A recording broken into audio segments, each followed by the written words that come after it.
بسم اللہ الرحمن الرحیم۔ السلام علیکم معزز طلباء کرام، آپ سب کیسے ہیں؟ آج ہم تفسیر بیضاوی کے سبق نمبر 103 کو پڑھیں گے۔ آج کے ہمارے سبق کا عنوان ہے دوسرا احتمال، اور آج کے ہمارے سبق کی جو عبارت ہے وہ شروع ہوتی ہے او تستتبع السابقۃ منها اللاحقۃ سے۔ تو آئیے سب سے پہلے آج کے سبق کی عبارت پڑھ کے اس کا ترجمہ کرتے ہیں، اس کے بعد اس کی وضاحت کی طرف بڑھتے ہیں۔ مصنف علیہ رحمہ لکھتے ہیں او تستتبع السابقۃ منها اللاحقۃ استتباع الدلیل للمدلول، یا یہ کہا جائے کہ ہر سابق جملہ لاحق جملے کو مستلزم ہے، جس طرح کہ دلیل اپنے مدلول کو مستلزم ہوتی ہے۔ وبیانہ انہ لما نبہ اولا علی اعجاز المتحدی بہ من حیث انہ من جنس کلامہم وقد عجزوا عن معارضتہ استنتج منہ انہ الکتاب البالغ حد الکمال۔ اور اس کی توضیح یہ ہے کہ اولاً جب اللہ تعالی نے اس کتاب کے اعجاز پر اس حیثیت سے تنبیہ فرمائی کہ یہ کتاب مخاطبین کے کلام کی حروف ترکیبیہ میں ہم جنس ہے، اور پھر بھی وہ لوگ اس کے مقابلے سے عاجز رہے، تو اس سے لازمی طور پر یہ نتیجہ نکلا کہ یہی ایسی کتاب ہے جو حد کمال کو پہنچی ہوئی ہے۔ واستلزم ذلك الا يتشبث الريب باطرافه اذ لا انقص مما يعتريه الشك والشبهه، وما كان ذلك كان لا محالة هدى للمتقين۔ اور اس کا کامل ہونا اس بات کو مستلزم ہے کہ شک و شبہ اس کے قریب نہیں پھٹکتا، اس لیے کہ جن چیزوں میں شبہ ہوتا ہے ان سے زیادہ ناقص کوئی چیز نہیں ہوتی، اور جو کتاب اس درجہ یقین پر ہو بلا شبہ وہ متقین کے لیے مشعل ہدایت ہوگی۔ وفی کل واحدۃ منها نقطۃ ذات جزالۃ ففی الاولی الحذف والرمز الی المقصود مع التعلیل۔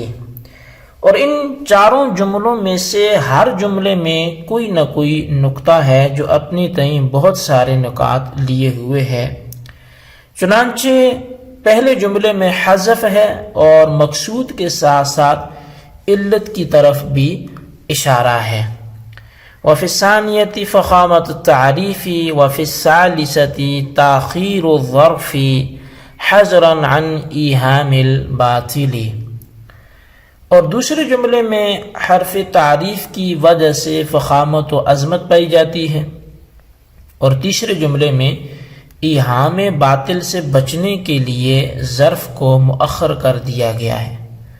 وفی الرابعۃ الحذف والتوصیف بالمصدر للمبالغۃ وایرادہ منکرا للتعظیم وتخصیص الہدی بالمتقین باعتبار الغایۃ وتسمیۃ المشارف للتقوی متقیا ایجازا وتفخیما لشانہ۔ اور جہاں تک بات ہے چوتھے جملے کی، تو چوتھے جملے میں حذف ہے اور مبالغتاً مصدر کو صفت بنایا گیا ہے، اور بفرض تعظیم اس کو نکرہ لایا گیا ہے۔ نیز ہدایت کو اس کے آخری درجے کے اعتبار سے متقین کے ساتھ خاص کیا گیا ہے۔ نیز اس جملے میں اس شخص کو جو تقوی تک نہیں پہنچتا ہے متقی کہہ دیا گیا ہے، اور مقصد متقین کی اس تعبیر میں اختصار ہے، نیز اس شخص کی بلندی یہ شان ظاہر کرنا ہے۔ جی طلبہ کرام، یہ تھی ہمارے سبق کی عبارت، اس کا ترجمہ، آئیے اب اس کی وضاحت کی طرف بڑھتے ہیں۔ مصنف علیہ رحمہ لکھتے ہیں اور دوسری صورت یہ ہے کہ ہر لاحقہ جملہ سابقہ جملے کے واسطے مدلول مانا جائے، کیونکہ جس طرح دلیل اپنے مدلول کو مستلزم ہوتی ہے، اسی طرح ہر سابقہ جملہ اپنے لاحقہ جملے کو مستلزم ہوتا ہے، اور جب ہر سابقہ اپنے لاحقہ جملے کو مستلزم ہے تو سابقہ جملہ دلیل ہوا اور لاحقہ اس کے لیے مدلول، اور چونکہ دلیل اپنے مدلول کو شامل ہوتی ہے، اسی طرح ہر سابقہ جملہ اپنے لاحقہ جملہ پر مشتمل ہوگا، بس دوسرے جملے کی حیثیت پہلے جملے کے مقابلے میں بدل استعمال کی جیسی ہوگی، اور چونکہ بدل استعمال اور اس کے مبدل منہ میں کمال اتصال ہوتا ہے، اور کمال اتصال کی وجہ سے حرف عطف کو ترک کر دیا جاتا ہے، لہٰذا ان جملوں میں بھی کمال اتصال کی وجہ سے صرف عطف کو ترک کر دیا گیا۔ تو اب سمجھیے کہ کس طرح سابقہ جملہ لاحقہ جملے کو مستلزم ہے۔ استلزام اس طریقے پر ہے کہ جب اللہ تعالیٰ نے جملے کو لا کر متحدہ کو مجاز کو اس حیثیت سے ثابت کر دیا کہ متحدہ بھی ان کے کلام کی جنس سے ہے، لیکن اس کے باوجود اس کے مقابلے سے عاجز ہیں، تو اس سے لازمی طور پہ یہ ثابت ہو گیا کہ متحدہ بھی انتہائی کامل درجے کی کتاب ہے۔ تو دیکھیے الف لام میم یہ مستلزم ہو گیا ذالک الکتاب کے معنی کو، اور اس متحدہ بھی کا کامل ہونا مستلزم ہے اس بات کو کہ اس متحدہ بھی کے کسی بھی گوشہ میں شک نہ ہو، کیونکہ جو چیزیں مشکوک ہوا کرتی ہیں ان سے زیادہ ناقص و ناتمام کوئی چیز بھی نہیں ہوتی۔ بس اگر متحدہ بھی کے اندر شک مانتے تو اس کا ناقص ہونا لازم آئے گا، حالانکہ متحدہ بھی کامل ہے، بس اس کے کامل ہونے کا تقاضا یہ ہے کہ اس کو غیر مشکوک مانا جائے۔ تو دیکھیے جملہ ذالک الکتاب مستلزم ہو گیا لا ریب فیہ کے معنی کو، اور پھر جو چیز غیر مشکوک ہوتی ہے وہ لا محالہ ہدایت ہوتی ہے متقین کے لیے، پس لا ریب فیہ مستلزم ہو جائے گا ھدی للمتقین کو۔ اچھا، اب یہاں سے اپنے بیان کردہ ترکیب کے اندر معنوی حیثیت سے بلاغت ثابت کر رہے ہیں۔ چنانچہ فرماتے ہیں کہ پہلے جملہ یعنی الف لام میم کے اندر تین طریقے پر بلاغت ہے۔ اول تو حذف ہے، یعنی الف لام میم کے اندر یا تو مبتدا محذوف ہے اور الف لام میم اس کی خبر ہے، اور یا خبر محذوف اور الف لام میم اس کا مبتدا ہے۔ مصنف نے اس موقع پر نفس حذف کو نقطہ قرار دیا، حالانکہ حذف نقطہ نہیں ہے بلکہ نقطے کا مقتضا ہے، اور وہ نقطہ محذوف کا ادعائے تعیین ہے یا اس کا واقعتاً متعین ہونا یا سامع کی آزمائش کرنا مقصود ہے کہ آیا محذوف پر بدلالت عقل متنبع ہوگا یا نہیں ہوگا، اور یا تنگی مقام ہے یا اس کے علاوہ کوئی اور دوسری وجہ سے بہر نوع ان نکات کا تقاضا میں سے کسی چیز کو حذف کر دیا جاتا ہے۔ چنانچہ انہی نقطوں میں سے کسی نقطے کے تقاضے کی بنا پر الف لام میم کے مبتدا یا خبر کو حذف کر دیا گیا ہے۔ بہر نوع حذف تقاضا ہے کسی نقطے کا، نہ کہ نفس حذف جو ہے وہ نقطہ ہے، لہذا مصنف کا حذف کو نفس نقطہ قرار دینا مبالغہ پر مبنی ہے۔ اچھا، دوسرا طریقہ بلاغت کا یہ ہے کہ الف لام میم لا کر اللہ تعالیٰ نے اپنے مقصود کی طرف اشارہ کر دیا، اور مقصود قرآن پاک کا وحی من اللہ ثابت کرنا ہے۔ اور تیسرا طریقہ بلاغت یہ ہے کہ الف لام میم لا کر وحی ہونے کی علت بھی بیان کر دی، وہ یہ کہ الف لام میم سے اشارہ کیا اس بات کی طرف کہ متحدہ بھی تمہارے جیسے کلام سے مرکب ہے، لیکن اس کے باوجود جب تم اس جیسا نہیں لا سکتے تو یہ دلیل ہے اس بات کی کہ یہ اللہ کی جانب سے وحی ہے۔ تو دیکھیے متحدہ بھی کے کلام الناس کے مادہ حروف میں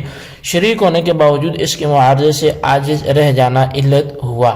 اس متحدہ بھی کے وحی من اللہ ہونے کے پس الف لام میم سے مقصود اور علت مقصود دونوں کی طرف اشارہ ہو گیا، اور دوسرے جملے یعنی ذالک الکتاب کے اندر بلاغت اس طور پہ ہے کہ کتاب کو معرف باللام لایا گیا، اور معرف باللام ہونے کی وجہ سے الکتاب منحصر ہو گیا ذالک کے اوپر، اور حصر کمال کی وجہ سے ہوا ہے۔ تو دیکھیے الکتاب کو معرف باللام لا کر اس متحدہ بھی کے کمال اور اس کی فخامت کو ظاہر کر دیا ہے، اور اسی کو قاضی صاحب نے فخامت تعریف سے تعبیر کیا۔ تو گویا دوسرے جملے کے اندر فخامت تعریف، اور تیسرے جملہ یعنی لا ریب کے اندر بلاغت یہ ہے کہ فی ہی جو خبر و ظرف میں مستقر ہے اس کو مؤخر ہی رکھا گیا، مقدم نہیں کیا گیا، اس کی وجہ سے باطل کا وہم ختم ہو گیا کیونکہ اگر مقدم کر دیتے تو یہ ثابت ہوتا ہے کہ نفی ریب منحصر ہے متعدی بھی کے اندر اور تمام کتب سماویہ میں باقیہ میں ریب ہے، حالانکہ تمام کتب سماویہ میں ریب کا ہونا یہ باطل ہے، پس فی ہی کو مؤخر کر کے وہم میں باطل سے بھی گریز کیا گیا۔ لہذا تیسرے جملے کے اندر بلاغت تعریف یہ ظرف ہے، بلاغت جو ہے وہ تعریف ظرف ہے، اور چوتھے جملے کے اندر یعنی ہدی للمتقین کے اندر 5 طریقے پر بلاغت ہے۔ اول تو حذف، کیونکہ ہدا کا مبتدا ہو، ہدن کا مبتدا یہ ضمیر محذوف ہے، اور یہاں پر بھی حذف کو جو مقتدا ہے نقطہ کا نفس نقطہ قرار دینا مبالغہ پر مبنی، اور دوسرا طریقہ بلاغت کیا ہے ہدل کو مصدر ذکر کیا گیا اور پھر اس کا حمل کیا گیا ہوا پر جس سے مراد قرآن ہے، اور ہدن مصدر کا ذات قرآن پہ حمل کرنا مبالغہ تھا، پس ہدن مصدر کو لا کر قرآن پاک کی ہدایت کو زیادتی کے ساتھ ثابت کیا بہین طور پر کہ قرآن پاک کے اتنے اعلیٰ معیار کو پہنچ گیا کہ وہ سراپا ہدن ہو گیا۔ تیسرا نقطہ یہ ہے کہ ہدن کو نکرہ لایا گیا، اور اس کو جب نکرہ لایا گیا تو تنکیر مفید تفخیم اور تعظیم ہوتی ہے، جیسے شر احرا ذا نا بن میں ہے۔ اور چوتھا جو نقطہ ہے وہ یہ ہے کہ یعنی چوتھا طریقہ بلاغت کہ ہدایت کو تشبیہ دی گئی اس کی غایت یعنی ابتدا کے ساتھ، اور پھر غایت یعنی ابتدا جس طرح متقین کے ساتھ مخصوصی، اسی طرح جو ہے وہ اس کی غایت بمعنی ہدایت کو بھی متقین کے ساتھ خاص کر دیا گیا، تو گویا تخصیص سے ہدا بالمتقین بحسب الغایت تشبیہ پر مشتمل ہونے کی وجہ سے طریقہ بلاغت میں سے ہوگی۔ اور پانچواں طریقہ بلاغت یہ ہے کہ جو شخص ابھی متقی نہیں ہوا تھا بلکہ متقی ہونے کے قریب تھا، اس کو اللہ تعالیٰ نے متقی کے نام کے ساتھ ذکر کیا، اور اس کے نام کے ساتھ ذکر کرنے میں اس کے ایک فائدہ تو اختصار کا، اور دوسرا یہ کہ سائر الی التقوی کی تفخیم شان جو ہے وہ مطلوب ہے۔ بہرحال جی طلبہ کرام، یہ ہمارے آج کے سبق کی عبارت ترجمہ اس کی وضاحت تھی، اس کو اچھی طرح سمجھیں، اس کے خلاصے کو اپنے رجسٹر پر ضرور لکھیں۔ آئندہ انشاءاللہ تبارک و تعالی ہم الذین یؤمنون بالغیب سے اپنے سبق کا آغاز کریں گے، تب تک کے لیے آپ اسی کے خلاصے کو دہراتے رہیں۔ اللہ تبارک و تعالی ہمیں یاد رکھنے کی توفیق نصیب فرمائے، آمین بجاہ نبی الامین صلی اللہ علیہ وسلم۔